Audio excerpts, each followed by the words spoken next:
Assalamualaikum warahmatullahi wabarakatuh. Perkenalkan, saya Isma Sari, NIM 2103036064. Saya dari Program Manajemen Pendidikan Islam, Fakultas Ilmu Tarbiyah dari Universitas Islam Negeri Wali Songo, Semarang. Di sini saya akan membahas apa sih itu Islam moderasi beragama. Oke, jangan lupa simak videonya. Membahas tentang moderasi beragama dalam keragaman Indonesia, Religious Moderation in Indonesia's Diversity. Bangsa Indonesia itu sendiri adalah masyarakat yang beragam budaya dengan sifat kemajemukannya. Keragaman mencakup antara perbedaan budaya, agama, ras, bahasa, suku, tradisi, dan sebagainya. Dalam masyarakat multibudaya yang demikian sering terjadi ketegangan dan konflik antara kelompok budaya dan berdampak pada keharmonisan hidup. Selanjutnya ada multikultural bangsa Indonesia. Apa sih multikultural itu? Multikultural itu sendiri adalah secara bahasa itu dapat dipahami dengan paham banyak kebudayaan. Kebudayaan dalam itu pengertiannya sebagai ideologi dan sekaligus sebagai alat menuju derajat kemanusiaan yang tertinggi. Maka untuk itu sangat penting sekali melihat kebudayaan secara fungsional dan secara operasional dalam peranata-peranata sosial. Secara istilah dikenal dengan multikulturalisme deskriptif dan multikulturalisme normatif.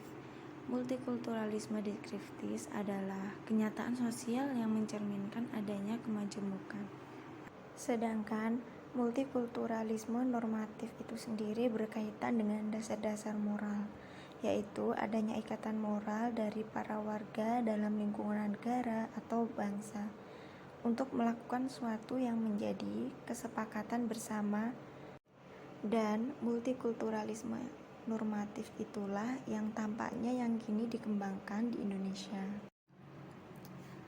Masih melanjut tentang multikulturalisme, Indonesia itu dengan keanekaragaman budaya, agama, suku, bahasa yang dimilikinya itu menunjukkan sebagai salah satu bangsa yang memiliki masyarakat multikultural. Keanekaragaman menjadi rahmat tersendiri jika dikelola dengan baik, menjadi keunikan dan kekuatan. Namun, pluralitas demikian dapat menjadi tantangan jika tidak disikapi dengan bijak dan arif. Dapat menjadi ancaman perpecahan dan perseteruan yang dapat mengoyakkan keamanan sosial. Jadi, budaya itu harus dikelola dengan baik, dengan disikapi dengan bijak dan arif supaya tidak terjadi perpecahan. Sekarang tentang moderasi dalam keragaman Indonesia. Dalam masyarakat Indonesia yang multibudaya, sikap keberagaman yang eksklusif yang hanya mengakui kebenaran dan keselamatan secara sepihak. Jadi itu tentu dapat menimbulkan gesekan antar kelompok agama.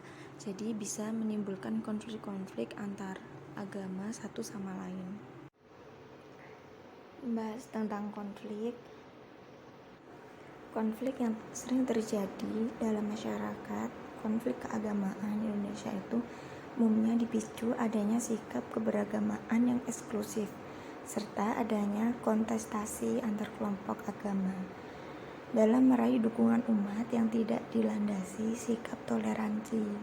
Sikap toleransi itu sangat penting dalam masyarakat karena apa? Masing-masing itu menggunakan kekuatannya untuk menang sendiri sehingga memicu konflik.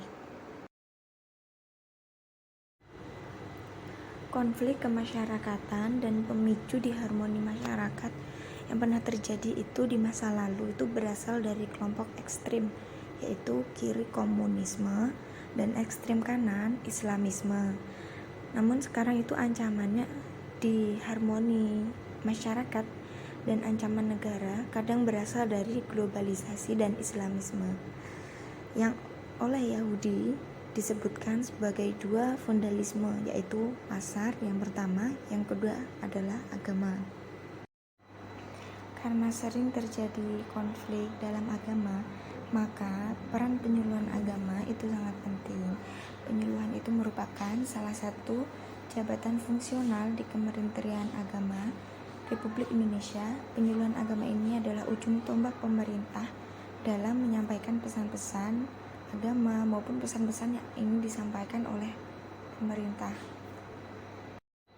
Jadi, adanya penyuluhan agama itu sangat penting untuk menanggulangi konflik-konflik yang terjadi dalam agama.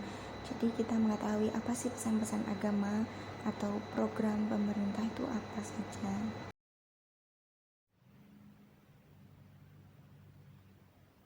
Untuk menjalankan penyuluhan secara optimal itu diperlukan yang pertama, kemampuan untuk mengidentifikasi dan memonitor variabel-variabel dan isu-isu penting bagi vitalitas masyarakat. Sebagaimana itu fungsinya tersebut dilakukan, misalnya isu demografis, ekonomi, pelayanan manusia, lingkungan, dan lain-lain. Dan kemampuan untuk menggunakan dan menerapkan variabel-variabel dalam memprioritaskan program, perencanaan, dan penyerahan atau disebut dengan proses aksi sosial. Yang kedua, itu ada kesadaran, komitmen, dan kemampuan termasuk rasa memiliki terhadap berbagai budaya yang berbeda, asumsi, norma, kepercayaan, dan nilai multibudaya atau keanekaragaman budaya. Jadi kesadaran itu penting, kesadaran atas adanya perbedaan antara negara, norma, nilai, dan sebagainya.